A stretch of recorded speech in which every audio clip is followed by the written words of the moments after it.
Assalamualaikum warahmatullahi wabarakatuh. Perkenalkan, nama saya Muhammad Eki Suryananda. Asal saya dari Program Studi Pendidikan Agama Islam Fakultas Tarbiyah Ilmu Keguruan Institut Agama Islam Negeri Pontianak. Nah, kali ini saya akan membicarakan tentang teori-teori dalam pembelajaran dalam ilmu psikologi.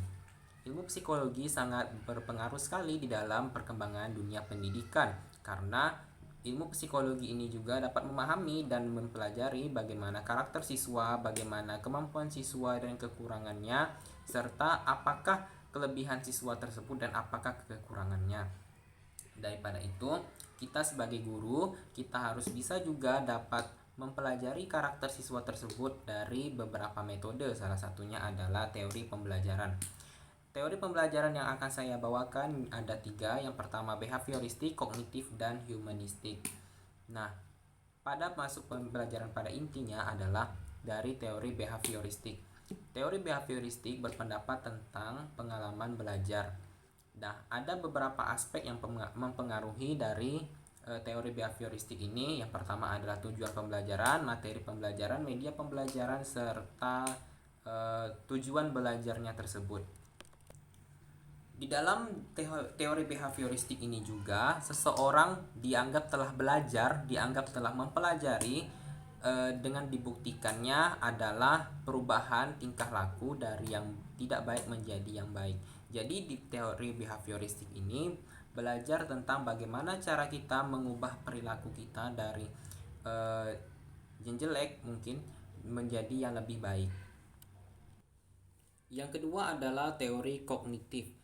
Teori kognitif ini juga berpendapat bahwa manusia membangun kognitifnya dengan motivasi yang dilakukan oleh diri sendiri maupun terhadap lingkungannya.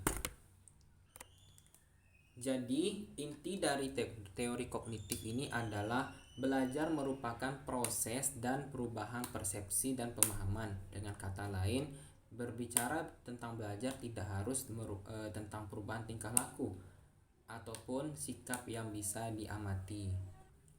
Dan yang ketiga adalah teori humanistik. Yang dinamakan human berarti dia berkaitan dengan manusia. Bagaimana perkembangan manusia tersebut dalam psikologi dari pribadi yang lebih buruk menjadi yang lebih baik.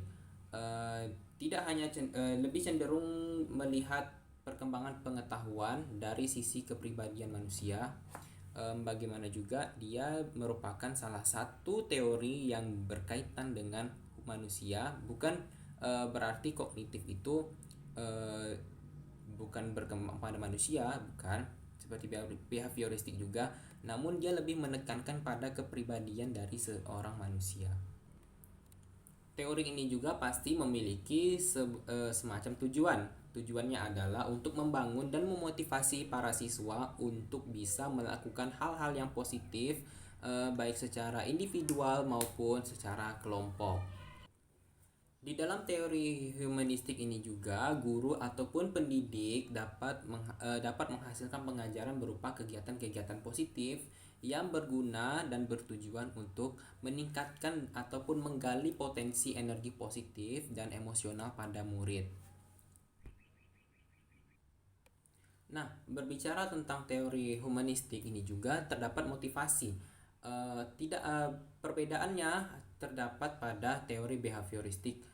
Namun, teori behavioristik dan teori humanistik ini juga memiliki persamaan. Yang pertama dan paling utama adalah meningkatkan motivasi antara manusia dan kelompok. Nah, yang menjadi perbedaannya adalah teori humanistik lebih menekankan pada pengajaran ataupun hal-hal yang positif di dalam perkembangan manusia. Sedangkan untuk teori behavioristik dia hanya melihat dari fisiologis manusia saja. Bagaimana caranya dia meningkatkan, yang terpenting adalah dia hanya melihat bahwa manusia ini sudah memiliki motivasi. Itu dalam teori behavioristik. Tapi kalau untuk di dalam teori humanistik ini sendiri, dia lebih meningkatkan lebih tinggi lagi dari pengajaran hingga dicampur dengan motivasi lebih tinggi atau lebih rendah. Itu menurut saya. Setelah kita meneliti dan kita melihat bahwa terdapat banyak sekali perbedaan di antara tiga tersebut, dari teori humanistik, dari teori kognitif, dan teori behavioristik. Dia memiliki kelebihan dan kekurangan. Dan ada yang kelebihan dan ada yang kekurangan. Nah, kita sebagai calon guru, mungkin sudah pendidik ya, kita harus bisa juga meneliti, harus bisa juga melihat kondisi bagaimana siswa tersebut, apakah kita menggunakan teori humanistik, apakah kita menggunakan teori kognitif, atau mungkin kita menggunakan teori humanistik tersebut. Nah, sekian dari saya, kurang lebihnya mohon maaf. Sekian, terima kasih. Wassalamualaikum warahmatullahi wabarakatuh.